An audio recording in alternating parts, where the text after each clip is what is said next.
this episode, we're going to talk about distraction as a discipline strategy.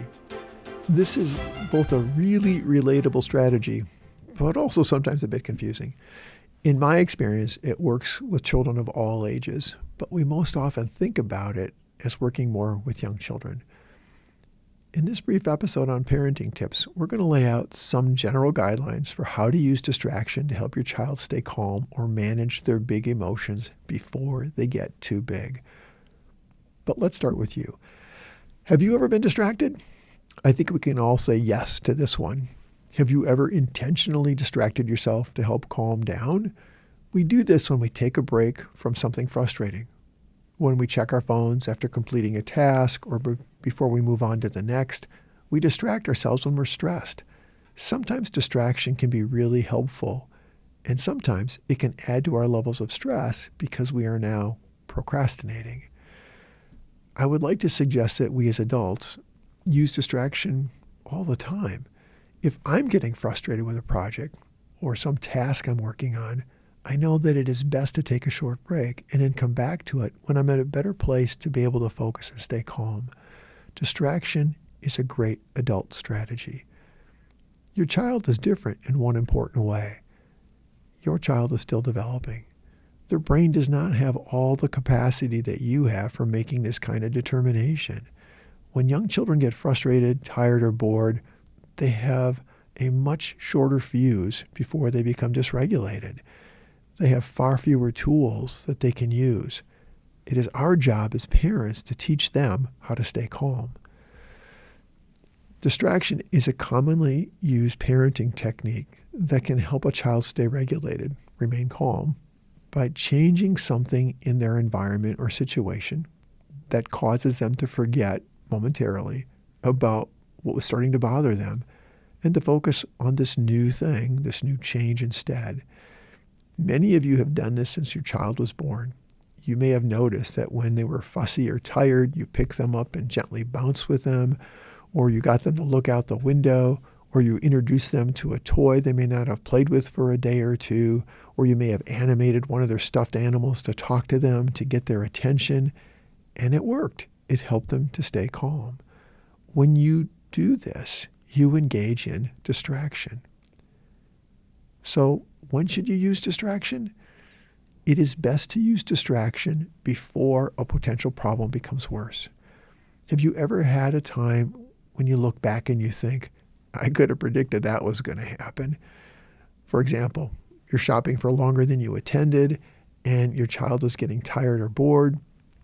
The waiting room has limited options for keeping your child entertained. The wait to be seated at a restaurant is much longer than your child is likely to be able to tolerate. You know the bewitching hour when your child becomes hungry or tired, or you run into unexpected delays. The goal of using distraction is to intervene early to put an end to a potential problem before it becomes a pattern. Why is distraction important? Well, first, distraction requires that you, as a parent, are attuned to what your child's needs are. I know that can be a big ask. And the goal here is not perfection. No parent can anticipate every possible challenging situation. But if a child's behaviors that could have been prevented escalate to a meltdown, then the experience is so much worse for everyone. Using distraction is an effective way to minimize things getting worse. It is like a near miss. It takes a bit of effort, but the result can be a much more enjoyable time than dealing with a full-out tantrum or meltdown. Either way, you, as the parent, are going to be putting in some work.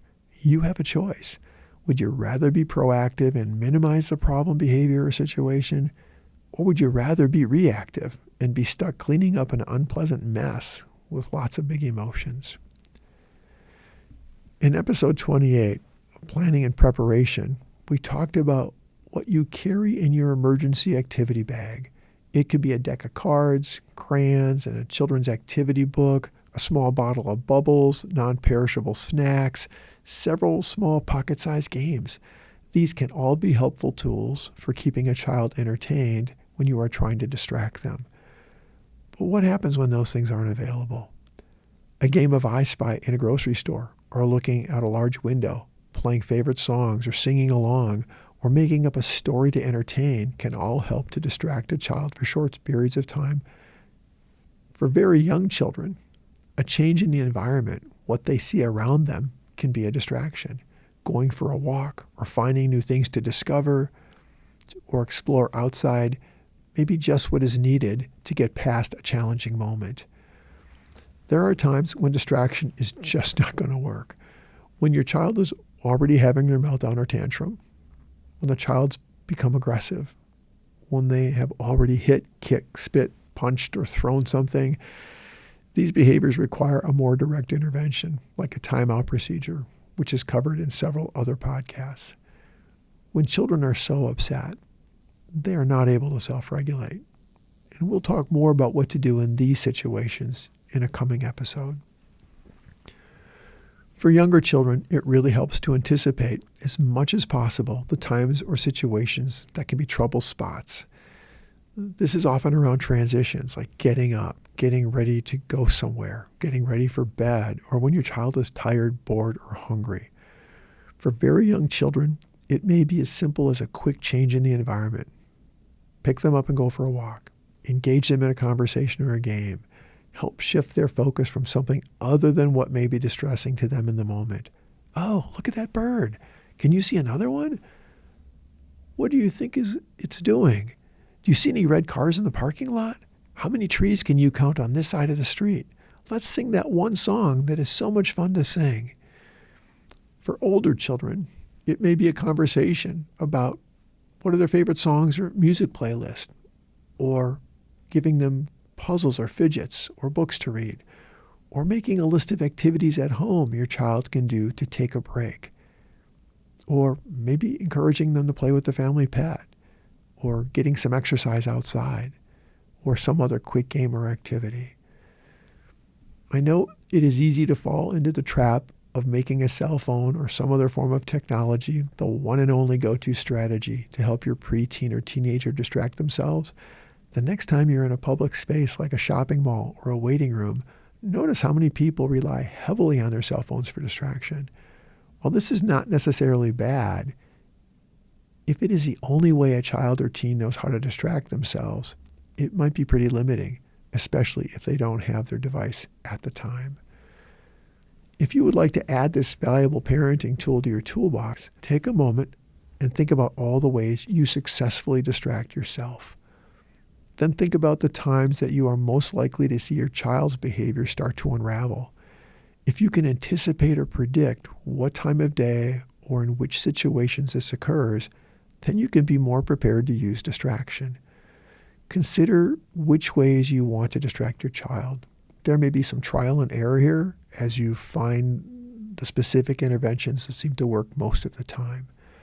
As you begin each new day, give some thought to what times or situations are most likely to be stressful for your child, where distraction might be both helpful for you and help your child make it through a challenging time.